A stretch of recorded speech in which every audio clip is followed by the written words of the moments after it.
श्रोते हो नमस्कार. आजच्या या विशेष कार्यक्रमात मी अनघा योगेश मगदूम आपल्या सर्वांचं मनपूर्वक स्वागत करते. श्रोते हो, जगातील सर्वात मोठी लोकशाही असलेल्या भारत देशाचे आपण नागरिक आहोत आणि या लोकशाहीमध्ये प्रत्येक नागरिकाचं मत मोलाचं असतं. मात्र यासाठी दरवर्षी अपडेट होत असलेल्या मतदार यादीमध्ये आपलं मतदार म्हणून नाव असणं हे प्रत्येक सज्ञान नागरिकाचं कर्तव्य आहे. भारत निवडणूक आयोग यासाठी दरवर्षी मतदार पुनरीक्षण कार्यक्रम घेत असतोच. यंदा या मतदार यादीत अधिक अचूकता आणि पारदर्शकता आणण्यासाठी भारत निवडणूक आयोगानं राज्यामध्ये मतदार यादी विशेष सखोल पुनरीक्षण कार्यक्रम 2026 अर्थात स्पेशल इंटेन्सिव्ह रिव्हिजन म्हणजेच SIR हा कार्यक्रम घोषित केला. याबद्दलच अधिक जाणून घेण्यासाठी आणि यात नागरिकांची कोणती भूमिका आहे हे समजून घेण्यासाठी आज आम्ही रत्नागिरीचे उपजिल्हाधिकारी तथा उपजिल्हा निवडणूक अधिकारी माननीय राहुल गायकवाड यांना रत्नागिरी आकाशवाणीमध्ये आमंत्रित केले. नमस्कार सर आणि आपलं स्वागत. नमस्कार मॅडम. सर, दरवर्षी मतदार यादी पुनरीक्षण कार्यक्रम होत असतो, तर यंदा हा विशेष सखोल पुनरीक्षण कार्यक्रम म्हणजेच SIR कसा वेगळा ठरतो आणि या मोहिमेचा मुख्य उद्देश काय आहे? भारत निवडणूक आयोगाकडून मतदार यादीचं काम पाहिलं जातं. लोकप्रतिनिधित्व अधिनियम 1950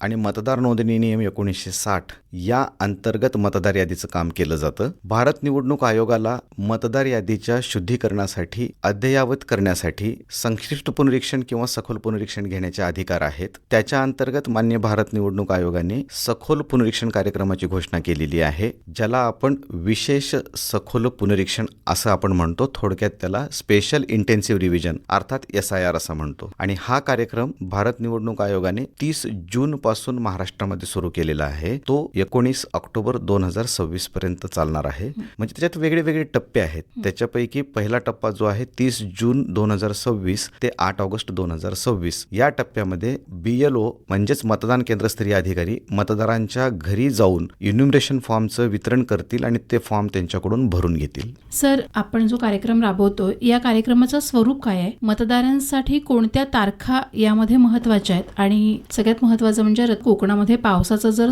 आपण स्वरूप पाहिलं तर या कार्यक्रमात काही बदल केलेत का? तारखांमध्ये काही बदल केलेत का? 14 मे 2026 रोजी भारत निवडणूक आयोगानं पत्र काढलं आणि त्यानुसार त्यांनी विशेष सखोल पुनरीक्षणाचा कार्यक्रम दिलेला आहे. तो कार्यक्रम 30 जून पासून सुरू झालेला आहे. 30 जून पासून BLO हे घरोघरी जाणार आहेत आणि त्याची जुनी तारीख होती 29 जुलै पर्यंत. परंतु नंतर भारत निवडणूक आयोगाने पत्र काढून ह्या कार्यक्रमाला मुदतवाढ दिलेली आहे. आता BLO म्हणजेच बूथ लेवल ऑफिसर हे दिनांक 8 ऑगस्ट 2026 पर्यंत मतदारांच्या घरी जाणार आहेत. प्रत्यक्ष भेटी घेणार आहेत मतदारांच्या आणि त्यांच्याकडून इन्युमरेशन फॉर्म भरून घेणार आहेत. याच्यानंतर 17 ऑगस्टला प्रारूप मतदार यादी प्रसिद्ध होणार आहे आणि 17 ऑगस्टला प्रारूप मतदार यादी प्रसिद्ध झाल्यानंतर दावे हरकती स्वीकारल्या जातील. त्याचा कालावधी साधारणतः 1 महिन्याचा दिलेला आहे आणि त्याच्यानंतर दावे हरकती निकाली काढल्या जातील आणि 19 ऑक्टोबरला अंतिम मतदार यादी प्रसिद्ध केली जाईल. सर, आता तुम्ही उल्लेख केला तो BLOंचा, तर या कार्यक्रमात BLO अर्थात मतदान केंद्रस्तरीय अधिकारी यांची नेमकी भूमिका काय आहे आणि नेमकं ते काय काम करतात? भारत निवडणूक आयोगाने 2006 पासून मतदान केंद्रस्तरीय अधिकारी ही संकल्पना अंमलात आणलेली आहे. मतदान केंद्रस्तरीय अधिकारी म्हणजे राज्य सरकारचा किंवा केंद्र सरकारचा कर्मचारी असतो. 13 वेगळ्या वेगळ्या कर्मचाऱ्यांची यादी त्यांनी दिलेली आहे. जसं तलाठी आहे, ग्रामसेवक आहे, पोलीस पाटील आहे, अंगणवाडी ताई आहे, आशा ताई आहे. अशा प्रकारच्या वेगळ्या वेगळ्या 13 कर्मचाऱ्यांची यादी दिलेली आहे. त्याच्यापैकी कुणालाही मतदान केंद्रस्तरीय अधिकारी म्हणून नेमता येतं. ही नेमणूक करण्याचे अधिकार मतदार नोंदणी अधिकाऱ्यांना असतात. सर्वप्रथम आपण मतदार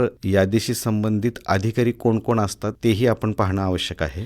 जिल्हा स्तरावरती जिल्हाधिकारी हे बाय व्हर्च्यू ऑफ पोस्ट म्हणजे पदसिद्ध जिल्हा निवडणूक अधिकारी असतात. उपविभाग स्तरावरती उपविभागीय अधिकारी ज्यांना आपण प्रांत म्हणतो, प्रांत हे मतदार नोंदणी अधिकारी असतात आणि तहसीलदार हे सहाय्यक मतदार नोंदणी अधिकारी असतात. आणि यांच्या व्यतिरिक्त अतिरिक्त सहाय्यक मतदार नोंदणी अधिकारी नेमायचा असेल तर आपल्याला भारत निवडणूक आयोगाची परवानगी घेऊन त्यांची नेमणूक करता येते. आणि राज्याच्या स्तरावरती मुख्य निवडणूक अधिकारी हे पद असतं. हे भारत निवडणूक आयोगाचं राज्यातील काम बघण्यासाठीचं काम पाहत असतात. आणि मतदार नोंदणी अधिकारी जे असतात ते BLOंची नियुक्ती करत असतात जिल्हाधिकाऱ्यांच्या मान्यतेने. सर, कोकणामध्ये अनेक घरं एकतर रिकामी आहेत किंवा ज्येष्ठ नागरिक तिथे राहतात. असं होतं की येणारा माणूस हा BLO येऊन सांगू शकतो. तर त्याची ओळख जर पटवायची असेल नागरिकांना तर त्यांनी कशी पटवावी? प्रत्येक BLO कडे भारत निवडणूक आयोगाने दिलेलं ओळखपत्र दिलेलं आहे. त्या ओळखपत्राची मागणी मतदार येणाऱ्या प्रत्येक BLO कडे करू शकतात. आणि जर एखाद्या नागरिकाला आपला BLO कोण हे माहीत नसेल तर त्यांनी सिटीजन सर्व्हिस पोर्टल ह्या भारत निवडणूक आयोगाने विकसित केलेल्या संकेतस्थळावर जाऊन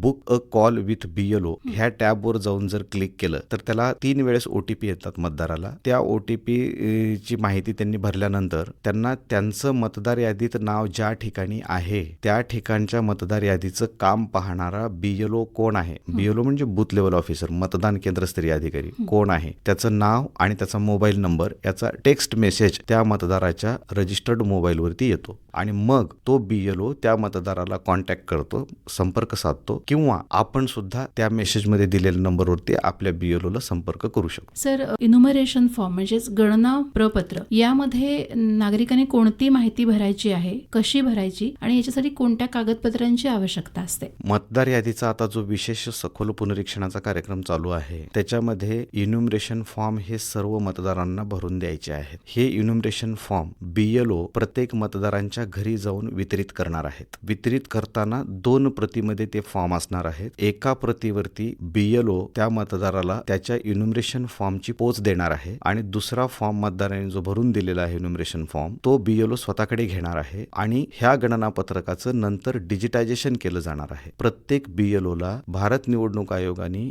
BLO ॲप विकसित केलेला आहे. त्याच्यामध्ये नोंदणी करावी लागते आणि BLO ला त्याचा ॲक्सेस असतो. BLO प्रत्येक मतदाराचा इन्युमरेशन फॉर्म जो भरून वापस आलेला आहे त्याचं डिजिटायझेशन त्या BLO ॲपमध्ये करेल आणि त्या इन्युमरेशन फॉर्मचा फोटो घेईल आणि फोटो घेऊन त्याच्यावरती तो अपलोड करेल. तुम्ही आता सांगितलं की BLOनी ते ऑनलाईन फॉर्म भरायचे आहेत, प्रपत्र भरायचे आहेत, पण नागरिकांना असं वाटतंय की ते नागरिकांनी सुद्धा ऑनलाईन भरले तरी चालतील, तर ते खरं आहे का? हो, नक्कीच. हे इन्युमरेशन फॉर्म जे आहेत म्हणजेच गणनापत्रक जे आहेत ते मतदारांना ऑनलाईन भरण्याची सुद्धा सुविधा उपलब्ध आहे. ती ECI नेट हे मोबाईल ॲप भारत निवडणूक आयोगाने विकसित केलेलं आहे. त्यामध्ये मतदार आपला इन्युमरेशन फॉर्म ऑनलाईन भरू शकतो. पण त्याच्यासाठी एक पूर्व अट आहे. मतदाराचा इपिक नंबर म्हणजे इपिक कार्ड, मतदान ओळखपत्र जे आहे त्याच्यावरलं नाव आणि आधार कार्डवरलं नाव हे एकसारखं असावं लागतं. हे 2 नावं जर एकसारखे असतील त्या मतदारांना ऑनलाईन इन्युमरेशन फॉर्म भरता येऊ शकतो.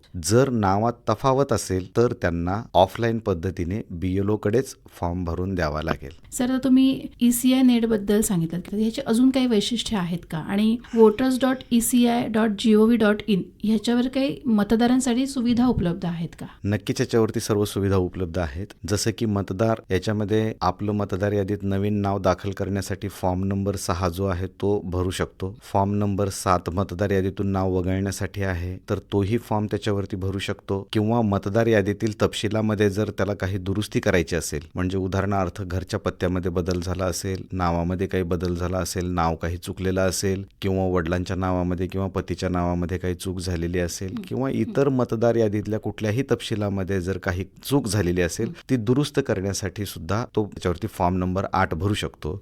त्याचबरोबर जर तो एका ठिकाणाहून दुसऱ्या ठिकाणी स्थलांतरित झाला असेल तर देखील तो फॉर्म नंबर 8 भरू शकतो. स्थलांतरामध्ये मग 2 प्रकार आहेत. विधानसभा मतदारसंघाच्या बाहेर स्थलांतर आणि विधानसभा मतदारसंघाच्या आत स्थलांतर, ह्या दोन्ही पद्धतीसाठी तो फॉर्म नंबर 8 ह्या वेबसाईटवर भरून देऊ शकतो. त्याच पद्धतीने आपल्या मतदान केंद्रस्तरीय अधिकारी कोण आहे याच्यासाठी तो बुक कॉल विथ BLO करू शकतो. त्या पद्धतीनं तो सुद्धा BLO ची माहिती घेऊ शकतो. आपल्या मतदान केंद्राची माहिती घेऊ शकतो. आपला खासदार कोण आहे, आपला आमदार कोण आहे याची सुद्धा माहिती तो त्याच्यावरती घेऊ शकतो. त्याचबरोबर भारत निवडणूक आयोगाकडून जे अपडेट्स येतात ते अपडेट सुद्धा त्यांना त्या वेबसाईटवर पाहायला मिळू शकतात. आणि भारत निवडणूक आयोगाने ह्याचं मोबाईल ॲप पण विकसित केलेला आहे ECI नेट, आणि ती सिटीजन सर्व्हिस पोर्टल म्हणून वेबसाईट पण डेव्हलप केलेली आहे. दोन्ही गोष्टी उपलब्ध आहेत मतदारांसाठी. मला फक्त एक इन्युमरेशन फॉर्म बद्दल अजून थोडंसं सांगायचं आहे. आता जे विशेष सखोल पुनरीक्षण चाललेलं आहे त्या इन्युमरेशन फॉर्मचे ढोबळमानाने 2 भाग पडतात. वरच्या भागामध्ये त्यांनी चालू मतदार यादीतला तपशील दिलेला आहे, म्हणजे एखाद्या मतदाराचं नाव सध्या कुठे आहे, म्हणजे चालू मतदार यादीत त्याचं नाव कुठं आहे हा तपशील वरच्या भागामध्ये दाखवलेला आहे, लिहायचा आहे. आणि त्याच्या खालच्या भागामध्ये त्या मतदाराचं नाव 2002च्या मतदार यादीमध्ये कुठे होतं याचा तपशील त्या इन्युमरेशन फॉर्म मध्ये खालच्या भागामध्ये लिहायचा आहे. तर आता 2002 हे वर्ष का, तर महाराष्ट्रामध्ये 2002 या वर्षी शेवटचं विशेष सखोल पुनरीक्षण झालेलं आहे. त्यामुळे 2002च्या विशेष सखोल पुनरीक्षणामध्ये त्या मतदाराचं नाव कुठं होतं याचा तपशील इन्युमरेशन फॉर्म मध्ये खाली लिहायचा आहे. मग आता एखाद्या मतदाराला आपलं नाव 2002ला कुठे होतं हे कसं शोधायचं, तर सिटीजन सर्व्हिस पोर्टलवरती 3 टॅब दिलेले आहेत. त्यापैकी एक टॅब जो आहे तो चालू मतदार यादीतलं नाव तपासण्यासाठी दिलेला आहे. दुसरा टॅब जो आहे तो 2002च्या मतदार यादीतलं नाव तपासण्यासाठी दिलेला आहे. आणि तिसरा टॅब जो आहे तो सुद्धा 2002च्या मतदार यादीमधलं नाव शोधण्यासाठी दिलेला आहे. मग जे 2 टॅब आहेत 2002च्या मतदार यादीतलं नाव शोधण्यासाठी, त्याच्यापैकी एक टॅब जो आहे तो तुम्हाला PDF मधली मतदार यादी डाउनलोड करून त्याच्यामध्ये पण नाव शोधता येतं. आणि एक टॅब जो आहे 2002च्या मतदार यादीतलं नाव शोधायला, त्याच्यामध्ये जर तुमच्याकडे तुमची डिटेल्स उपलब्ध असतील, म्हणजे 2002ला कोणत्या जिल्ह्यात होतात, कोणत्या विधानसभा मतदारसंघात होतात, तुमच्या मतदान केंद्राचा क्रमांक काय आहे, हा जर तपशील तुम्हाला माहिती असेल तर तो तपशील भरल्यानंतर शोधण्यासाठीची सुविधा पण त्याच्यात तशी दिलेली आहे. आणि त्याच्यावरतून 2002च्या मतदार यादीतलं नाव तपासल्यानंतर ते त्या इन्युमरेशन फॉर्मवर लिहायचं आहे. आता असाही एखादा मतदार असू शकतो की ज्याचं नाव आजच्या मतदार यादीमध्ये आहे परंतु 2002च्या मतदार यादीमध्ये नाही, कारण तो त्या वर्षी 2002ला 18 वर्ष पूर्ण केलेले नसल्यामुळे मतदार यादीत आलाच नाही. मग अशा मतदारांच्या बाबतीत काय करायचं आहे, तर अशा मतदारांच्या बाबतीमध्ये त्यांच्या पालकांची नावं 2002च्या यादीमध्ये शोधायची आहेत आणि त्याच्यासोबत ते मॅपिंग करायचं आहे. आणि ह्या SIRच्या प्रक्रियेमध्ये प्रत्येक मतदाराला आपला इन्युमरेशन फॉर्म BLO कडे भरून दिल्यानंतर BLO त्याचं डिजिटायझेशन केल्यानंतर ज्यांचे मॅपिंग झालेलं आहे, मॅपिंग म्हणजे जे 2002ला मतदार होते आणि आज पण आहे त्यांना मॅप करायचं आहे, किंवा जे 2002ला त्यांचे पालक मतदार होते आणि आज ते मतदार आहेत त्यांना मॅप करायचं आहे. ह्या मॅपिंग झालेल्या सर्व मतदारांची नावं 17 ऑगस्टला जी प्रारूप मतदार यादी प्रसिद्ध होणार आहे त्या मतदार यादीमध्ये येणार आहेत. आणि ज्यांचं मॅपिंग झालेलं नाही, म्हणजे असा एखादा मतदार असू शकतो की ज्याचं नाव 2002च्या यादीत नाही परंतु आताच्या यादीत आहे, किंवा त्याचे पालक पण 2002च्या यादीत नाहीत आणि आता मात्र त्याचं नाव मतदार यादीमध्ये आहे. अशा मतदारांना अनमॅप्ड मतदार म्हणलं जातं. आणि अशा मतदारांची पण नावं 17 ऑगस्टला जी प्रारूप मतदार यादी प्रसिद्ध होणार आहे त्याच्यामध्ये येणार आहेत, परंतु त्यांना नोटिसा जातील मतदार नोंदणी अधिकाऱ्यांकडून, त्यांची सुनावणी घेतली जाईल, त्यांच्याकडून पुरावे गोळा केले जातील आणि मग त्याच्यावरती मतदार नोंदणी अधिकारी पुढील निर्णय घेतील. नागरिक घरी नसल्यास त्यांचा या कार्यक्रमात सहभाग कसा असेल? जो मतदार घरी नसणार आहे त्याचा सुद्धा गणनापत्र इन्युमरेशन फॉर्म BLOनी त्याच्या घरी जाऊन त्याला वाटप करायचं आहे. त्याच्या कुटुंबातील इतर सदस्यांकडे, त्याच्या कुटुंबातील इतर प्रौढ सदस्यांकडे तो इन्युमरेशन फॉर्म देऊ शकतो आणि तो सदस्य त्या गैरहजर असलेल्या व्यक्तीचा इन्युमरेशन फॉर्म भरून सही करून BLO कडे देऊ शकतो. सर, आता दुबार नावं शोधण्याची प्रक्रिया कशी चालते किंवा मृत व्यक्तींची नावं काढण्यासाठी काय प्रक्रिया आहे, आणि चुकीने जर नाव वगळलं गेलं असेल मतदार यादीमधनं तर नागरिकांनी काय करायचं? आपण विचारलेल्या प्रश्नामध्ये 3 भाग आहेत. पहिला भाग आहे की मयत व्यक्तींचं नाव वगळण्यासाठीची काय प्रक्रिया आहे. ज्या व्यक्तीचं निधन झालेलं आहे त्यांच्या कुटुंबातील किंवा इतर कुठल्याही व्यक्तीने फॉर्म नंबर 7 भरून द्यायचा आहे मतदार नोंदणी अधिकाऱ्याकडे किंवा सहाय्यक मतदार नोंदणी अधिकाऱ्याकडे किंवा BLO कडे. सोबत त्याचं मृत्यू प्रमाणपत्र जोडून द्यायचं आहे. आणि त्याच्यानंतर BLO मार्फत तो फॉर्म सबमिट होईल आणि मतदार नोंदणी अधिकारी त्याच्यावरती प्रक्रिया करतील, निर्णय देतील आणि त्याच्यानंतर त्या मयत व्यक्तीचं नाव कमी होईल. आपण विचारलेल्या प्रश्नामधला दुसरा भाग आहे की दुबार नावं कशी शोधायची आहेत. तर याच्यासाठी भारत निवडणूक आयोग प्रत्येक वर्षी जुलै महिन्यामध्ये मतदार नोंदणी अधिकाऱ्यांच्या लॉगिनला दुबार मतदारांची एक यादी देत असतं. त्याला DSC आणि PSC असे 2 टर्मिनॉलॉजी आहे. DSC म्हणजे डेमोग्राफिकल सिमिलर एंट्रीज आणि PSC म्हणजे फोटो सिमिलर एंट्रीज. ज्याचे फोटोच्या व्यतिरिक्त मतदार यादीतील इतर तपशील सारखे आहेत त्याला आपण DSC म्हणतो. म्हणजे उदाहरणार्थ वय सारखं आहे, नाव सारखं आहे, पत्ता सारखा आहे, घर नंबर सारखा आहे, हे जर असेल तर त्याला डेमोग्राफिकल सिमिलर एंट्रीज म्हणायचं. आणि बाकी PSC म्हणजे फोटो सारखा आहे तर त्याला PSC म्हणतो आपण. तर ह्या दोन्हीच्या याद्या आपल्याला भारत निवडणूक आयोगाकडून ERO लॉगिनला जुलै महिन्यात मिळत असतात. आणि मग ERO त्या याद्या BLO मार्फत तपासणी करून घेतात आणि व्हेरीफाय करतात की खरोखरच ही नावं दुबार आहेत का. होऊ शकतं की एखाद्या ठिकाणी 2 सारखीच नावं आहेत परंतु व्यक्ती मात्र दोन्ही वेगळ्या वेगळ्या आहेत, असं होऊ शकतं. तर त्याची फक्त खातरजमा केली जाते. आता ह्याच्यामध्ये पण 3 प्रकार पडतात. पडतात. एकाच मतदान केंद्रात डबल नाव असणे, एकाच विधानसभा मतदारसंघात डबल नाव असणे आणि विधानसभा मतदारसंघाच्या बाहेर डबल नाव असणे, असे 3 प्रकार असतात. तर एकाच मतदान केंद्रात जर डबल नाव असेल तर BLO तिथल्या तिथे ती तपासणी करू शकतो. परंतु जर एका विधानसभा मतदारसंघात डबल नाव असेल तर त्या 2 वेगळ्या वेगळ्या मतदान केंद्रांच्या BLOला एकमेकांसोबत संपर्क करून दोघांचेही रिपोर्ट लागतात. आणि ह्याच पद्धतीने विधानसभा मतदारसंघाच्या बाहेर जर डबल नाव असेल तर दोन्ही मतदार नोंदणी अधिकाऱ्यांचा समन्वय असणं आवश्यक आहे आणि त्या दोन्ही मतदारसंघातल्या BLOंचेही रिपोर्ट्स येणं आवश्यक असतं. सर, कुणाला जर दावे आणि हरकती दाखल करायच्या असल्यास त्या कशा करायच्या? यामध्ये ऑनलाईन हरकत दाखल करता येते का आणि हरकतीवर निर्णय किती दिवसात घेतला जातो? आता जो SIRचा कार्यक्रम चालू आहे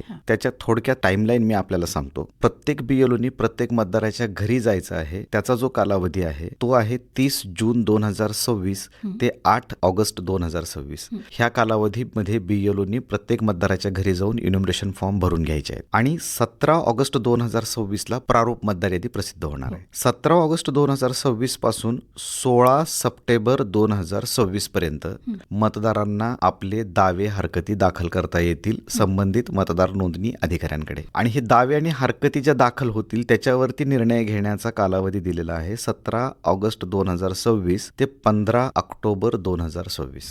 ह्या कालावधीमध्ये मतदार नोंदणी अधिकारी दावे हरकती निकाली काढतील आणि 19 ऑक्टोबर 2026 ह्या तारखेला मतदार यादीची अंतिम प्रसिद्धी होणार आहे. आता मतदार यादीचं काम ही निरंतर चालणारी प्रक्रिया आहे. भारत निवडणूक आयोग जेव्हा एखाद्या पत्राद्वारे विशेष कार्यक्रम लावतात, मग तो विशेष सखोल पुनरीक्षणाचा कार्यक्रम असेल किंवा संक्षिप्त पुनरीक्षणाचा कार्यक्रम असेल, याच्या व्यतिरिक्त निरंतर प्रक्रियेमध्ये पण फॉर्म दाखल करून घेतले जाऊ शकतात आणि त्याच्यावरती निर्णय घेता येतात. म्हणजे आता समजा 19 ऑक्टोबरला अंतिम मतदार यादी प्रसिद्ध झाली, याचा अर्थ असा नाही की मतदारांना त्याच्यानंतर नाव दाखलच करता येणार नाही, असं नाही. 19 ऑक्टोबरला अंतिम मतदार यादी प्रसिद्ध झाल्यानंतर कुठल्याही दिवशी मतदाराला वाटलं की आपल्याला आता मतदार यादीत नाव दाखल करायचं आहे तर तो ऑनलाईन पण फॉर्म भरू शकतो, मतदार नोंदणी अधिकाऱ्याकडे पण फॉर्म देऊ शकतो, सहाय्यक मतदार नोंदणी अधिकाऱ्याकडे पण फॉर्म देऊ शकतो किंवा BLOकडे पण फॉर्म देऊ शकतो. आणि मग फॉर्म नंबर 6 पण देऊ शकतो, 7 पण देऊ शकतो, 8 पण देऊ शकतो, त्याला जो योग्य आहे. नवीन मतदार यादीत नाव दाखल करायचं असेल तर फॉर्म नंबर 6 आहे. मयत व्यक्तीचं नाव वगळायचं असेल किंवा इतर कुठल्या कारणामुळे व्यक्तीचं नाव वगळायचं असेल तर फॉर्म नंबर 7 आहे. मतदार यादीतील तपशिलामध्ये दुरुस्ती करायची आहे, फोटो बदलायचा आहे, फोटो अपडेट करायचा आहे किंवा मग तुमचं स्थलांतर झालेलं आहे तर तो फॉर्म नंबर 8 भरून देऊ शकतो. आणि हे तिन्ही फॉर्म भरून देताना तुम्ही अंतिम मतदार यादी प्रसिद्ध झाल्यानंतर केव्हाही भरून देऊ शकता. परंतु प्रोग्राम जर लागलेला असेल तर त्या प्रोग्राममध्ये जो स्पेसिफिक कालावधी दिलेला असतो त्या कालावधीमध्ये दावे हरकती दाखल कराव्या लागतात. आता जसं की 17 ऑगस्टला प्रारूप मतदार यादी प्रसिद्ध झाल्यानंतर 16 सप्टेंबर पर्यंत दावे हरकती दाखल करायचे. तर ह्या पिरियडमध्ये तुम्हाला दावे हरकती दाखल केल्यानंतर 17 सप्टेंबरला दावे हरकत दाखल करता येणार नाही. परंतु जेव्हा असा प्रोग्राम संपतो त्याच्यानंतर निरंतर प्रक्रियेमध्ये मतदार केव्हाही आपला अर्ज दाखल करू शकतो. आणि तो कुठे करू शकतो तर मतदार नोंदणी अधिकारी कार्यालय अर्थात प्रांत ऑफिस, तहसीलदार अर्थात सहाय्यक मतदार नोंदणी अधिकारी किंवा मग BLO. आणि हेही जर शक्य नसेल त्याला तर तो ECI नेटवरती किंवा सिटीजन सर्व्हिस पोर्टलवरती जाऊन आपला फॉर्म ऑनलाईन भरू शकतो. आणि हा फॉर्म भरल्यानंतर साधारणतः 8 ते 15 दिवसामध्ये मतदार नोंदणी अधिकाऱ्यांनी त्याच्यावर निर्णय देणं अपेक्षित आहे. आणि मतदार नोंदणी अधिकाऱ्यांनी निर्णय दिल्यानंतर जर एखाद्याला त्याच्यावरती अपील करायचं असेल तर 15 दिवसाच्या आतमध्ये त्यांनी जिल्हा निवडणूक अधिकाऱ्यांकडे लेखी स्वरूपामध्ये अपील दाखल करावं लागतं. मतदार नोंदणी अधिकाऱ्यांनी दिलेल्या निर्णयाच्या दिनांकापासून 15 दिवसाच्या आतमध्ये. सर, रत्नागिरी जिल्ह्यात किती मतदान केंद्र आहेत आणि किती BLO या मोहिमेत सहभागी आहेत आणि किती मतदारांची पडताळणी केली जाणार आहे आणि आतापर्यंतची प्रगती सुद्धा महाराष्ट्राच्या तुलनेत कशी आहे आपली? रत्नागिरी जिल्ह्यामध्ये 1747 मतदान केंद्र आहेत आणि तेवढेच BLO आहेत. 1747 BLO आहेत आणि 13,29,042 एवढ्या मतदारांची पडताळणी केली जाणार आहे. आणि आतापर्यंत काल संध्याकाळच्या रिपोर्टपर्यंत आपल्या रत्नागिरी जिल्ह्याच्या 80% मतदारांचं डिजिटायझेशनचं काम देखील पूर्ण झालेलं आहे आणि जवळपास 95% मतदारांचे इन्युमरेशन फॉर्मचं वाटप पूर्ण झालेलं आहे. आता राहिलेल्या 2-3 दिवसामध्ये उरलेल्या 5% मतदारांचं इन्युमरेशन फॉर्मचं वाटप टप्प्याटप्प्याने फॉर्म भरून घेणं पूर्ण होईल आणि जे 20% डिजिटायझेशन राहिलेलं आहे ते देखील पूर्ण होऊन जाईल. सध्या आपण महाराष्ट्रामध्ये पहिल्या 2 जिल्ह्यांमध्ये आपला जिल्हा येतो वा. ज्याच्यामध्ये काम SIRचं काम चांगलं आहे. अशा सर, रत्नागिरी जिल्ह्यातला मुसळधार पाऊस, दुर्गम भाग आणि चुकीच्या अफवा किंवा गैरसमज हे या कार्यक्रमातले मला वाटतं आव्हानं आहे तुमच्या समोर. तर याचा सामना जिल्हा प्रशासन आणि निवडणूक विभाग कसं करतं? मी आदरणीय जिल्हा निवडणूक अधिकारी मनोज जिंदाल साहेब यांच्या नियोजनाला ह्याचं श्रेय देईल. कारण सरांनी इतक्या उत्कृष्ट पद्धतीने नियोजन केलेलं होतं, त्याच्यामुळेच मुसळधार पाऊस असताना देखील आपल्या जिल्ह्याचं काम 80% पूर्ण झालेलं आहे. ही निश्चितच म्हणजे जिल्ह्यासाठी अभिमानास्पद बाब आहे की बाकीच्या जिल्ह्यांच्या तुलनेमध्ये आपल्या जिल्ह्यात पाऊसमान जास्त आहे, तरी पण आपल्या जिल्ह्याचं SIRचं काम हे 80% पूर्ण झालेलं आहे. त्याचं कारण म्हणजे मान्य जिल्हाधिकारी साहेबांनी केलेलं नियोजन आणि त्यांनी केलेला सातत्याने केलेला पाठपुरावा आहे. अचूक मतदार यादी प्रसिद्ध करणं जसं प्रशासनाचं काम आहे, तशीच ती प्रत्येक नागरिकाची जबाबदारी. तर नागरिकांनी या कार्यक्रमात सहभागी होताना नेमकं काय करावं आणि तुम्ही मतदारांना शेवटी कोणता संदेश द्याल? लोकशाहीचा सगळ्यात मूळ आधार आहे मतदार यादी. आपल्या संविधानाने एक व्यक्ती एक मत हे तत्व अंगीकारलेलं आहे आणि सर्व नागरिकांचा हा मूलभूत अधिकार आहे मताचा अधिकार. म्हणजे आपल्या कुटुंबातील जे सदस्य वयाची 18 वर्ष पूर्ण करतायत त्यांचं नाव न विसरता मतदार यादीत दाखल करण्यासाठी त्यांनी फॉर्म नंबर 6 भरून त्यांच्या संबंधित मतदार नोंदणी अधिकाऱ्याकडे दिला पाहिजे. त्याचबरोबर मतदार यादी अद्ययावत ठेवणं हे आपल्या सगळ्यांची जबाबदारी आहे. म्हणून त्याच्यामधून दुबार नावं वगळणं, स्थलांतरित व्यक्तींची नावं वगळणं किंवा मयत व्यक्तींची नावं वगळणं हे सुद्धा तेवढंच महत्त्वाचं आहे. आणि मतदार यादीची गुणवत्ता टिकवून ठेवण्यासाठी ती इरर फ्री व्हावी म्हणून कुठल्याही तपशिलामध्ये जर दुरुस्ती करायची असेल तर फॉर्म नंबर 8 भरून द्यावा. आणि म्हणून मतदारांची भूमिका खूप महत्त्वाची आहे. आणि जर त्यांना या संदर्भात कुठलीही अडचण असेल तर ते त्यांच्या BLOशी संपर्क करू शकतात, मतदार नोंदणी अधिकाऱ्यांशी संपर्क करू शकतात, सहाय्यक मतदार नोंदणी अधिकाऱ्यांशी संपर्क करू शकतात. आणि सगळ्यात महत्त्वाची जबाबदारी नागरिकांची ही आहे की दुबार नावे वगळताना त्यांनी BLOंना मदत केली पाहिजे. आणि ह्या पद्धतीने जर नागरिकांनी सहकार्य केलं तर निश्चितच आपली मतदार यादी इरर फ्री होईल आणि शुद्ध देखील होईल. सर्वात शेवटी मतदारांना संदेश असा द्यायचा आहे की भारत निवडणूक आयोगाने जे ऑनलाईन प्लॅटफॉर्म्स उपलब्ध करून दिलेले आहे, म्हणजे ECI नेट मोबाईल ॲप असेल किंवा सिटीजन सर्व्हिस पोर्टल ॲप असतील, ह्याचा वापर करत असताना काही गोष्टी मतदारांनी लक्षात ठेवणं आवश्यक आहे. भारत निवडणूक आयोग कुठलीही बँक तपशिलाची माहिती मागत नाही किंवा तुमच्या आर्थिक व्यवहाराची माहिती मागत नाही. त्यामुळे तसा जर कुठला मेसेज आलेला असेल तर त्याला प्रतिसाद देऊ नये किंवा जर भारत निवडणूक आयोगाच्या नावाने असे फेक ID तयार करून जर कोणी त्याच्यावरती माहिती मागत असेल, OTP मागत असेल तर ती त्याच्यावरती शेअर करू नये. मतदार नोंदणी अधिकारी, सहाय्यक मतदार नोंदणी अधिकारी, BLO किंवा जिल्हा निवडणूक अधिकारी कार्यालय किंवा मुख्य निवडणूक अधिकारी महाराष्ट्र राज्य यांचे कार्यालय किंवा भारत निवडणूक आयोग यांच्या अधिकृत संकेतस्थळावरती जी माहिती असेल त्यालाच प्रतिसाद द्यावा. श्रोते हो, आपल्या लोकशाहीनं आपल्याला मतदान करण्याचा हक्क दिला आहे, अधिकार दिला आहे, पण त्याच वेळेला आपलीही काही कर्तव्य आहे. ती म्हणजे मतदार यादीमध्ये आपलं नाव आहे की नाही ते तपासण्याची जबाबदारी आणि कर्तव्य श्रोते हो आपलंच आहे. आणि यासाठी भारत निवडणूक आयोग दरवर्षी पुनरीक्षण कार्यक्रम राबवत असतोच आणि यंदा मतदार यादी विशेष सखोल पुनरीक्षण कार्यक्रम अर्थात SIR राबवण्यात येतोय. याच मोहिमेची माहिती देण्यासाठी आज आपण उपजिल्हाधिकारी तथा उपजिल्हा निवडणूक अधिकारी माननीय राहुल गायकवाड सर यांना इथे आमंत्रित केलं होतं आणि सरांनी महत्त्वपूर्ण माहिती आपल्या समोर ठेवली आहे आणि कोणती काळजी घेतली पाहिजे हेही आपल्याला सांगितलंय. तर श्रोते हो, मी आकाशवाणीतर्फेही आपल्याला आवाहन करते की आपणही या मोहिमेत सहभागी व्हा आणि मतदान हा आपला जसा अधिकार आहे तसंच मतदार यादीमध्ये आपलं नाव आहे की नाही ते तपासणं आणि यादीमध्ये नाव घालणं हे आपलं कर्तव्य आहे. ते आपण केलंच पाहिजे असं मला वाटतं. याच नोटवर श्रोते हो, या कार्यक्रमातून आम्ही आपला निरोप घेतोय. नमस्कार.